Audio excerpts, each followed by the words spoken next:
Hello, we are grassroots volunteers reading Elizabeth Warren's plans aloud so that the sight impaired and other busy people can learn about Warren's ideas for a better America while multitasking.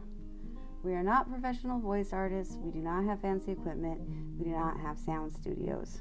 We will get tongue-tied, we will stumble over words, you may even hear an occasional dog bark or baby cry.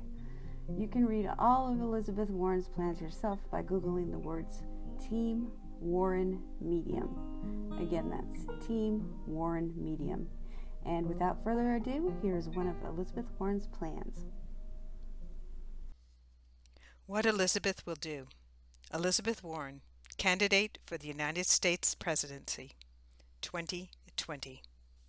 Strengthening congressional independence from corporate lobbyists.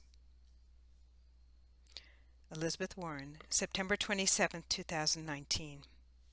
When I fought for the Consumer Financial Protection Bureau, I saw firsthand how lobbyists use their resources and expertise to overpower the needs and wishes of ordinary people. Financial reform was complicated, and the bank lobbyists used a clever technique. They bombarded the members of Congress with complex arguments filled with obscure terms. Whenever a congressman pushed back on an idea, the lobbyist would explain that although the congressman seemed to be making a good point, he didn't really understand the complex financial system.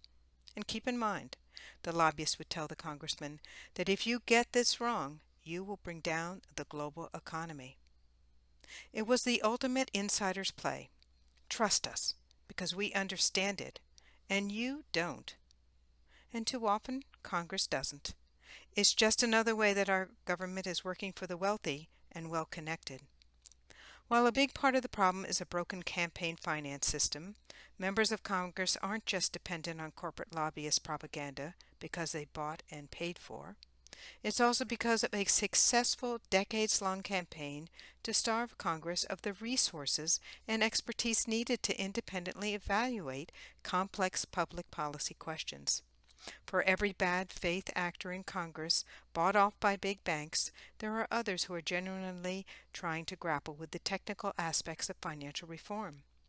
But as the issues facing Congress have grown more complex, resources to objectively and independently analyze them have been slashed. Republicans eliminated an independent office of experts dedicated to advising Congress on technical and scientific information. Congressional staff salaries for most roles have failed to keep pace with inflation, making it harder to attract and retain staff with scientific expertise. And the committees focusing on science and technology have seen their staff levels fall by over 40% over the past few decades. How has Congress filled that gap? By turning to lobbyists. Over the last 20 years, lobbying spending has grown much faster than Congress's budget has. As the urgency of confronting climate change bears down upon us, fossil fuel companies spent more than twice as much on lobbying than they did 15 years ago, over $125 million last year alone. And as foreign powers exploit social media platforms to spread disinformation and influence our elections, big tech companies have dramatically increased their lobbying efforts to avoid regulation.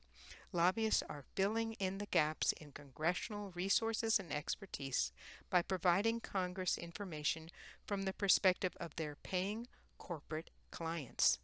So let's fix it. Members of Congress should have the resources they need to make decisions without relying on corporate lobbyists. When Congress debates the Green New Deal, our representatives shouldn't have to rely on Exxon's lobbyists to explain who should pay for the effects of carbon emissions on our planet. When Congress decides whether it should break up big tech companies, our representatives shouldn't have to rely on Google's policy team to understand the effects of technology's consolidation. And when Congress votes on restoring net neutrality protections, our representatives shouldn't have to turn to Internet service providers to explain whether their industry needs more regulation. That's why we must end lobbying as we know it. My plan to end Washington corruption lays out several changes to reduce the influence of corporate lobbyists. But strengthening Congress's independence requires more. We must also invest in resources to allow members of Congress to make informed decisions without relying on self-interested outside resources. My anti-corruption plan reinstates and modernizes the Congressional Office of Technology Assessment, OTA, strengthens congressional support agencies, and transitions congressional staffers to competitive salaries so that Congress can act based on the best expertise and information available. Congress has long recognized the need for independent bodies to help lawmakers make more informed decisions. That's why, by the end of 1921, Congress had established three bodies to support Congress: the Government Accountability Office, to help Congress spend money efficiently; the Government Publishing Office, to help the American people stay informed about the actions of the federal government; and the Congressional Research Service, to provide policy and legal insight. In the 1970s, Congress established two additional agencies: the Congressional Budget Office, to analyze the budgetary effects of proposed legislation, and the Office of Technology Assessment, to help members understand challenging issues related to science and technology. The OTA was ahead of its time, producing roughly 750 reports on subjects ranging from the biological components of substance abuse to the intricacies of the American banking system, and its staff helped to provide members of Congress with informal advice on these issues.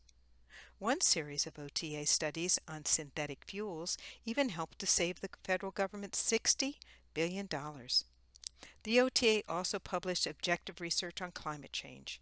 In 1991 and 1993, the OTA published a pair of 350-page reports: the first on the dangers of greenhouse gas emissions, and the second on the need to address rising global temperatures to mitigate the effects of climate change.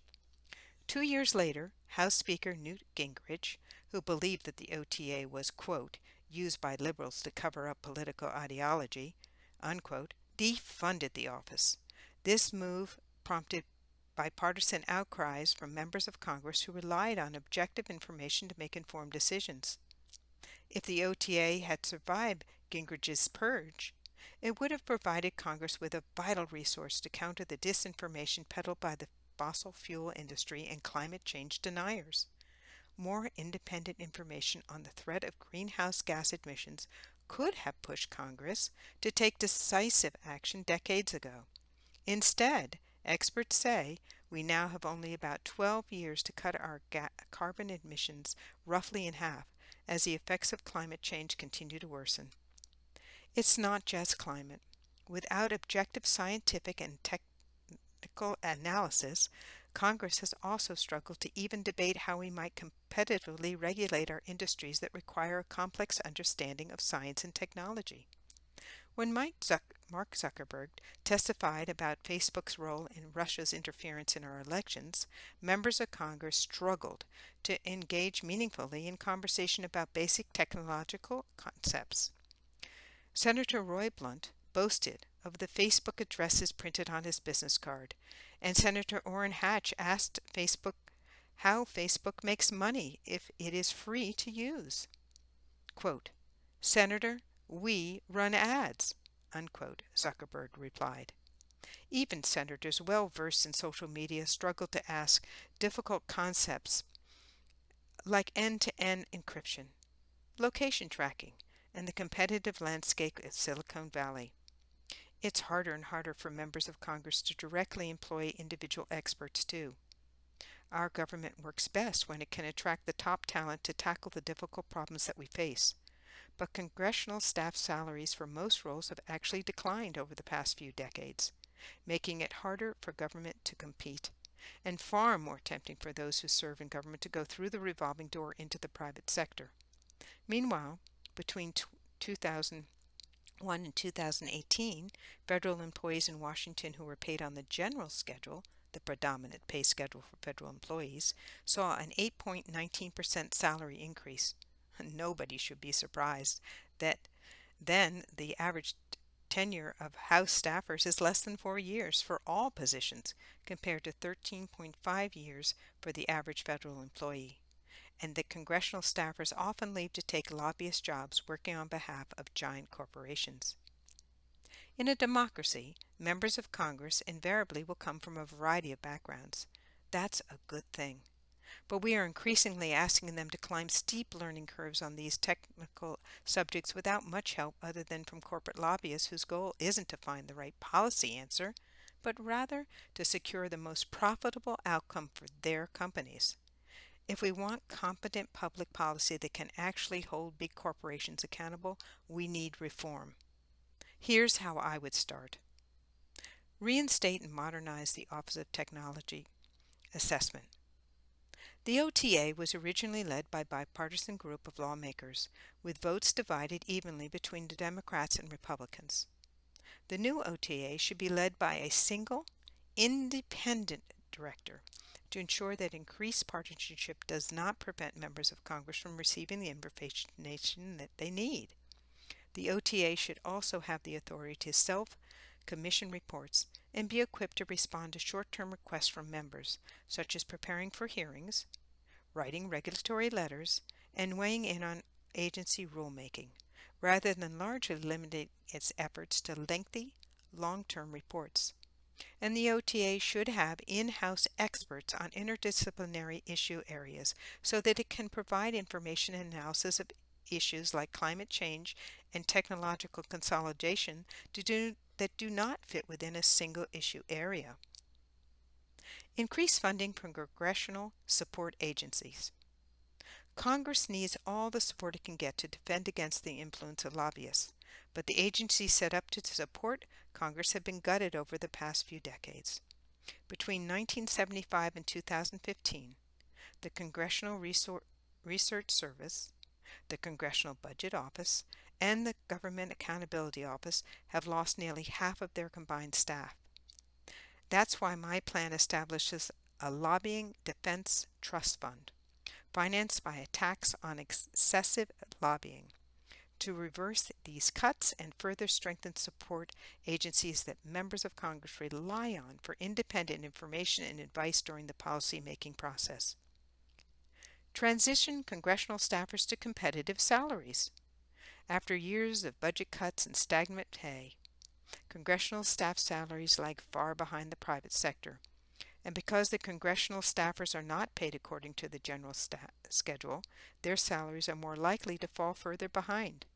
My plan would treat congressional staff like other federal employees, transitioning them to competitive salaries to attract and retain committed, hardworking public servants from diverse backgrounds. We elect our representatives because we trust them to make decisions in our best interest, with the best information and scientific research our government has to offer. But today, members of Congress don't have access to the latest science and evidence, and lobbyists working for corporate clients are quick to fill this vacuum and bend the ear of members of Congress to advance their own narrow interests. Time and time again, widely popular policies are narrowed or blocked by powerful interests capable of providing resources and expertise to a vastly under-resourced Congress. We ended up winning the fight against the big banks over the Consumer Financial Protection Bureau, but Congress didn't make all of the structural changes that we need to make our financial system work for ordinary people. Reinstating the Office of Technology Assessment and strengthening congressional independence will give Congress important tools to fight back. It will also ensure the members of Congress acting in good faith do not recite talking points from the very companies trying to avoid regulation, and that members of Congress acting in bad faith can't get away with parroting industry disinformation. These reforms are vital parts of my plan to free our government from the grips of lobbyists and restore the public trust in its government in the process. Elizabeth Warren, candidate for the presidency 2020.